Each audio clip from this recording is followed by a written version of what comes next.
आप सभी का स्वागत है। ये कक्षा 9 का हिस्ट्री के बुक का इकाई 6 है। इसका शीर्षक है वन समाज और उपनिवेशवाद। तो इसको आज हम लोग पढ़ेंगे।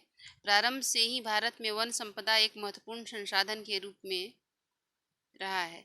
लगभग ये महत्वपूर्ण संसाधन इसको बोला गया है कि वन संपदा जो है एक महत्वपूर्ण संसाधन है।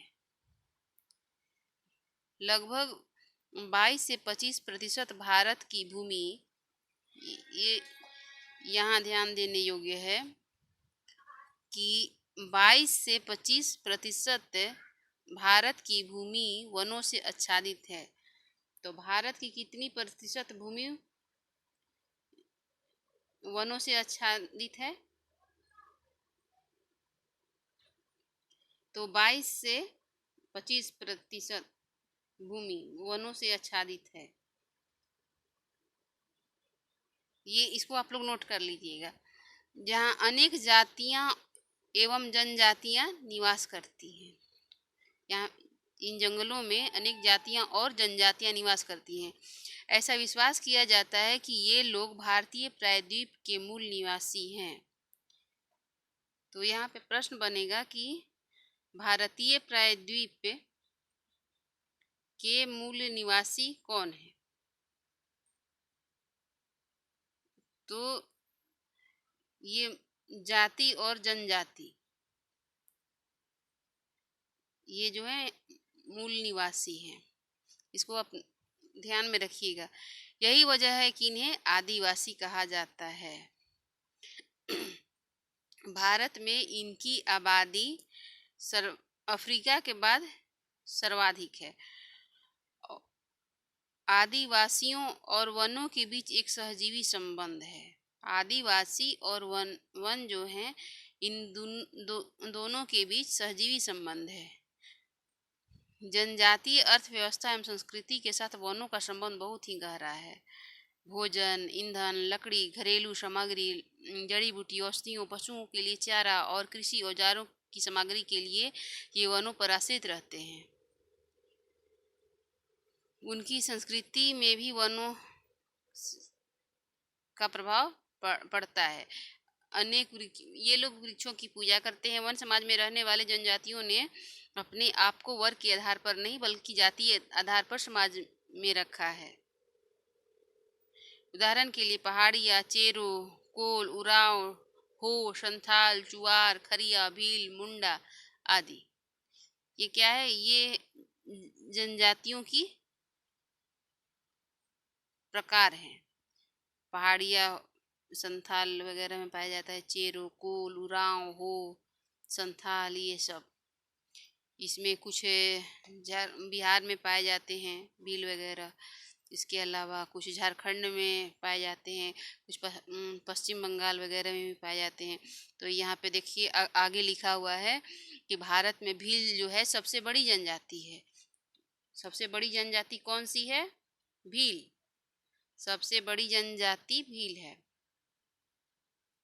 इसको नोट कर लीजिएगा। जो मध्य प्रदेश, आंध्र प्रदेश, गुजरात, कर्नाटक, राजस्थान एवं त्रिपुरा राज्यों में पाई जाती है।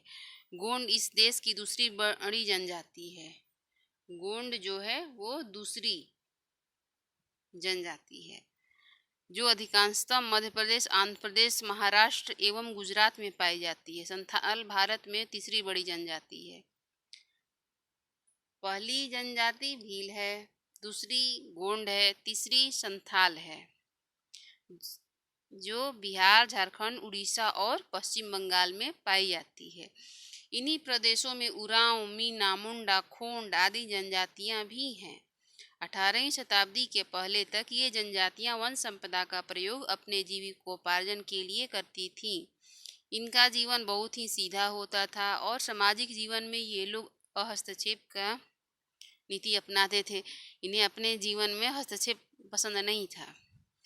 18वीं शताब्दी के अंत तक ये विदेशियों के उपनिवेशवाद का शिकार बन गए। यही वजह थी कि उन्होंने उपनिवेशवाद के खिलाफ कई सशस्त्र विद्रोह किए, जिनकी पूर्णाहुति सन 1857 की क्रांति एवं आगामी क्रांतियों में हुई। यद्यपि आगे चलकर इनके लिए कुछ सुधारात्मक आदेश पारित किए गए, फिर भी सीधे साधे वन में जीवन व्यतीत करने वाले आदिवासियों ने अस्त्र शस्त्र का सहारा क्यों लिया, ये एक प्रश्न है। यह जानने के लिए हमें वन समाज एवं उनकी तत्कालीन संस्कृति के विभिन्न पहलुओं पर ध्यान देना आवश्यक प्रतीत होता है। राजनैतिक जीवन 18वीं शताब्दी में वन समाज कबीलों में बटा हुआ था। 18वीं शताब्दी में वन समाज कबीलों में बटा हुआ था। सुरक्षा की बढ़ती आवश्यकता के कारण प्रत्येक जनजाति एक मुखिया के तहत संगठित थी। इन जनजातियों का एक मुखिया होता था। मुखिया का प्रमुख कर्तव्य कबीला की सुरक्षा प्रदान करना था। मुखिया का क्या काम था? कबीला की सुरक्षा प्रदान करना था। धीरे धीरे ये मुखिया कबीलों पर अपना अधिकार जमाना शुरू कर दिए। इन्होंने अपने लिए बहुत से विशेषाधिकारों को भी प्राप्त करने में सफलता प्राप्त कर ली। जनजातियों का मुखिया बने रहने के लिए उनका युद्ध कुशल एवं सुरक्षा देने के कार्य में सक्षम होना अनिवार्य था। जनजातियों का मुखिया बनने के लिए क्या योग्यता चाहिए था?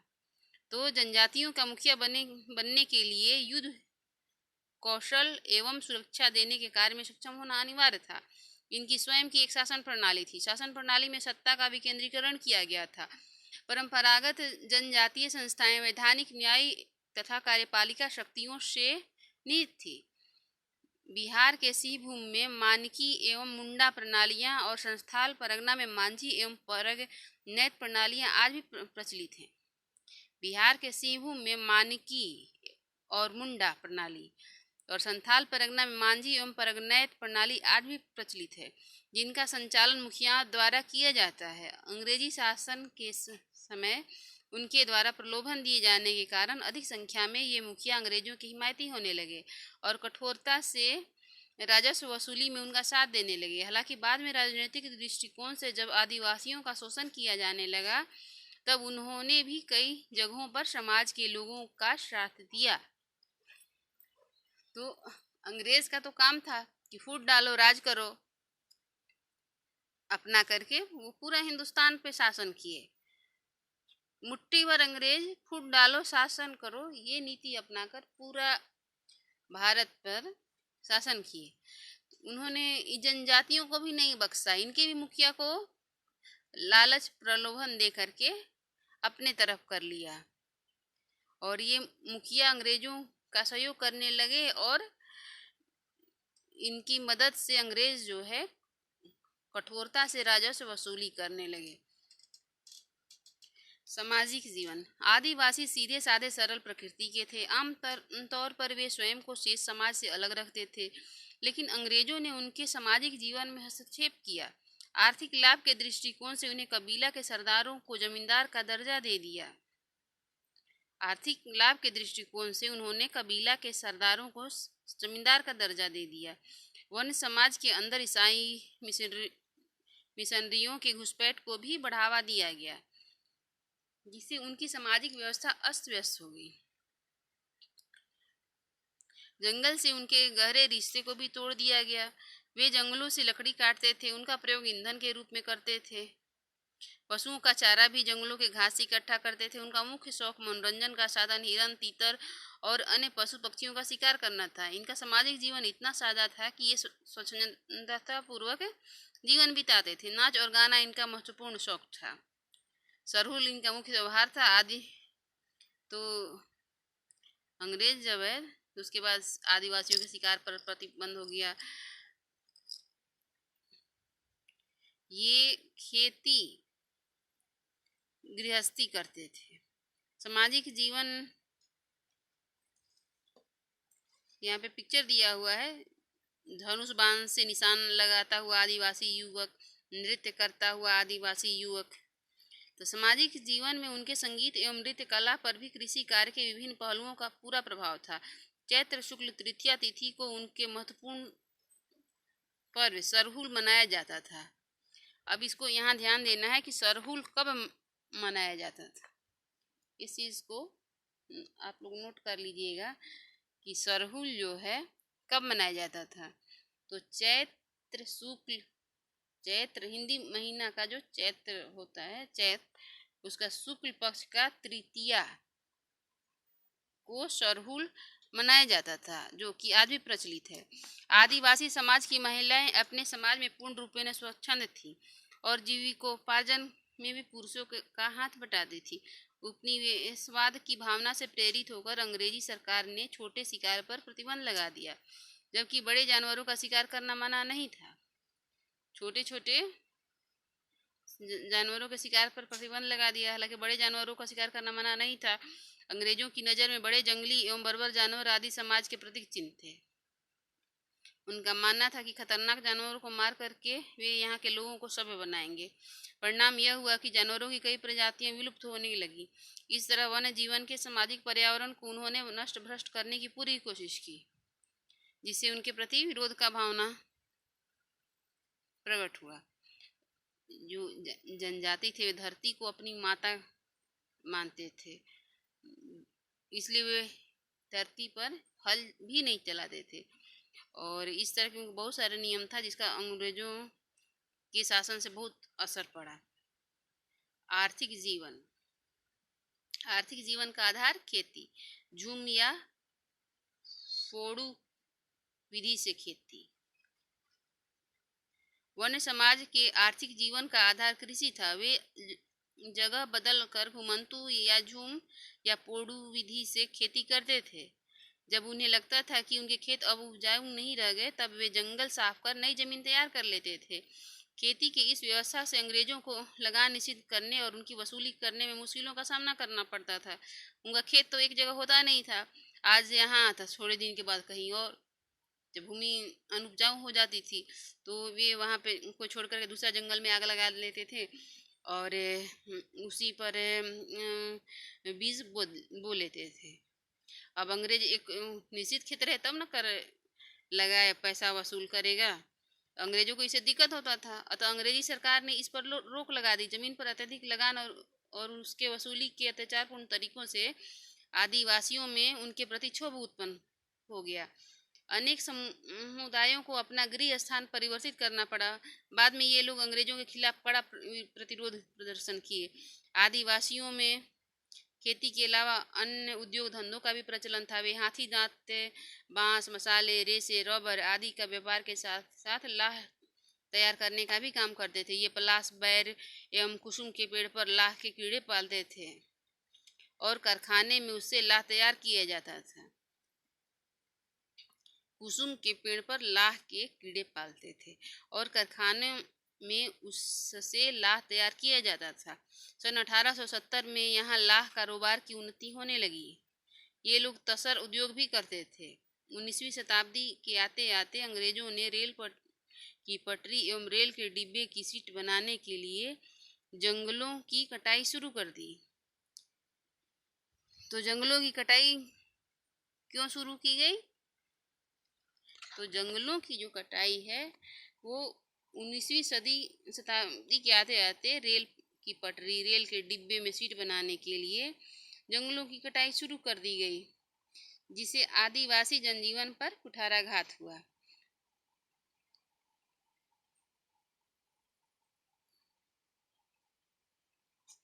तो उसके बाद डायट्रिच बैटिस नामक जर्मन वन विशेषज्ञ ने सन 1864 में वन सेवा की स्थापना की। डायट्रिच बैटिस नामक जर्मन वन विशेषज्ञ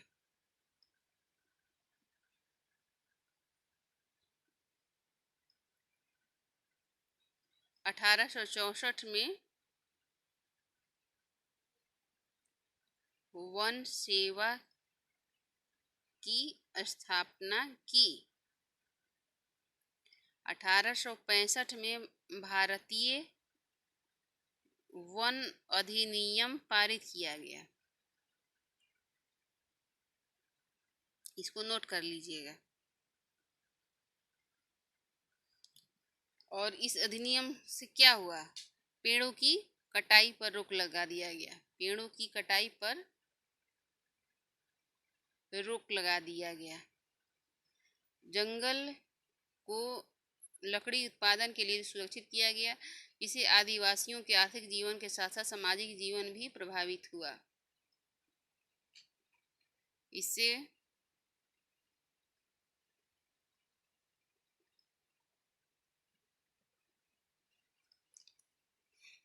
उनका आर्थिक जीवन प्रभावित हुआ।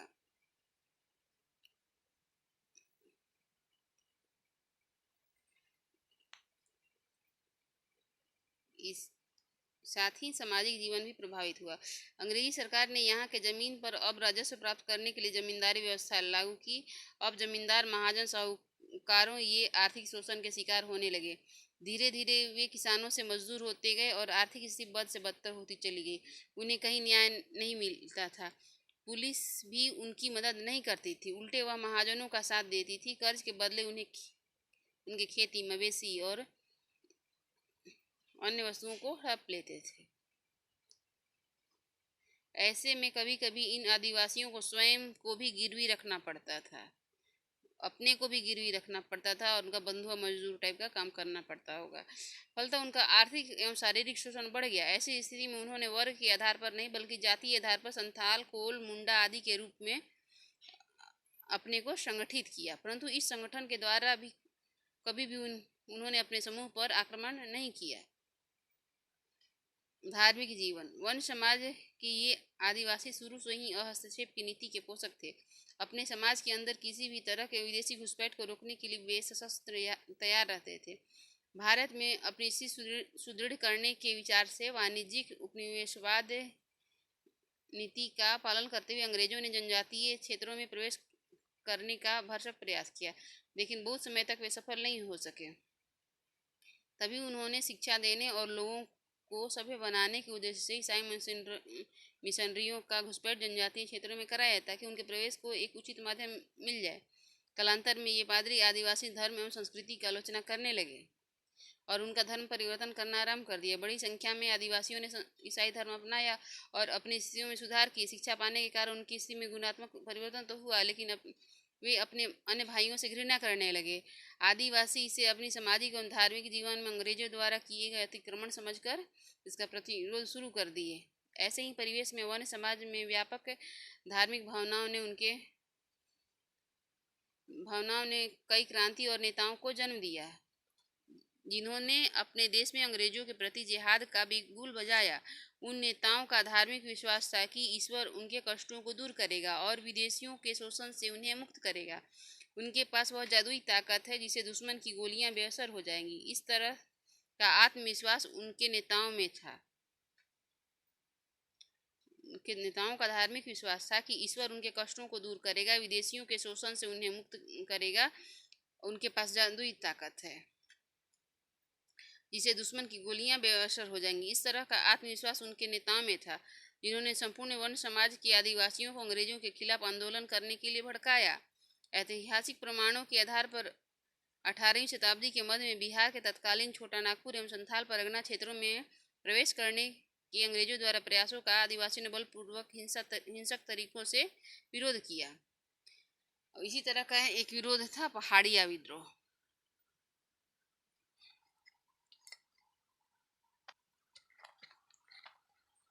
यह जाति युद्ध प्रिय थी। इसका निवास स्थान भागलपुर के राजमहल पहाड़ियों के क्षेत्र में था। यहाँ अंग्रेजों ने आरंभ में मुखिया को जमींदार बना दिया, जिसको राजस्व वसूली का कार्य भी दिया है।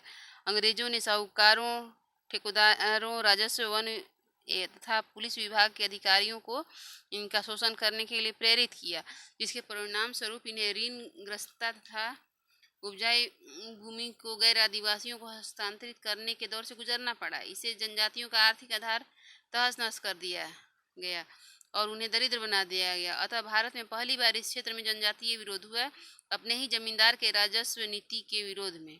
इस विद्रोह का नेता तिलका मांझी था। यह भारत का पहला संथाली तत्कालीन संथाल परगना क्षेत्र था, जिसने न सिर्फ अपने जमींदार का विरोध किया बल्कि अंग्रेजों पर भी हिंसात्मक कार्रवाई की। तिलका मांझी का जन्म 1750 में भागलपुर प्रमंडल स्थित सुल्तानगंज के पास तिलकपुर गांव में हुआ था। 1700 1979 में वह पहली बार भू राजस्व की राशि कम करने एवं किसानों की भूमि जमींदार से छुड़ाने के लिए वहां सशस्त्र विद्रोह किया। जमींदारों की सहायता अंग्रेजी सेना द्वारा की गई थी। अतः तिलका मांझी ने तिलापुर जंगल को अपना कार्य क्षेत्र बनाया, जहां से वह विरोधियों पर आक्रमण करने की योजना बनाता था। भागलपुर के प्रथम तत्कालीन कलेक्टर अगस्टस क्लेवलैंड पर उसने सशस्त्र प्रहार किया। वह नहीं चाहता था कि वन्य समाज एवं पहाड़ी क्षेत्रों के जनजातीय समाज में कोई भी बाहरी व्यक्ति हस्तक्षेप करे, उनका शोषण करे और उनकी सामाजिक तथा धार्मिक भावनाओं को ठेस पहुंचाए। पहली बार कलेक्टर पर शस्त्र चलाने वाला वह पहला संथाल था, जिसने तीर एवं धनुष से 1784 ईस्वी में उसे जख्मी किया, जिसे बाद में क्लेवलैंड की मृत्यु हो गई। तो क्लेवलैंड को झिलमिली साहब भी कहा जाता था। हिंसात्मक कार्यों एवं अंग्रेजों के विरोध नीति के कारण उसे गिरफ्तार कर लिया गया और 1785 में भागलपुर में बीच चौराहे पर बरगद के पेड़ से लटकाकर उसे फांसी दे दी गई। तिलका मांझी अपने क्षेत्र की आज़ादी के लिए शहीद हो गया। हालांकि उसके द्वारा किया गया विद्रोह असफल हो गया, लेकिन इसे आगे के संथाल विद्रोह का मार्गदर्शन अवश्य किया। तिलका मांझी ने अंग्रेजों द्वारा शोषण और उत्पीड़न के खिलाफ लड़ते हुए प्राण न्यौछावर कर देश के लिए उदाहरण प्रस्तुत किया, जिस पर उसे फांसी दी गई थी। आज वह तिलका मांझी चौक भागलपुर में है, जो कि तिलका मांझी चौक के नाम से जाना जाता है। अमर शहीद तिलका मांझी की मूर्ति गरीब किसानों के अधिकारों की रक्षा हेतु उनके प्राण की आहुति की कहानी को कहता नजर आता है। उसके बाद अगला है तमार विद्रोह। यह सन 1789 को, पहाड़िया विद्रोह जो था वो 1779 को हुआ था। और ये जो है तमार विद्रोह 1789 ईस्वी में छोटा नागपुर के उरांव जनजाति के जमींदारों के शोषण के खिलाफ आंदोलन किया। इतिहास में यह तमार विद्रोह के नाम से जाना जाता है। सन 1794 तक चला यह विद्रोह। 1789 से 1794 तक चला और अंग्रेजों की सहायता से इसे बहुत ही क्रूरतापूर्वक दबा दिया गया। फिर भी विद्रोह की अग्नि समाप्त नहीं हुई। आगे चलकर इनका विरोध मुंडा और संथाल के साथ मिलकर प्रदर्शित हुआ। तो अभी के लिए इतना ही, फिर मिलते हैं अगले वीडियो में। तब तक के लिए बाय।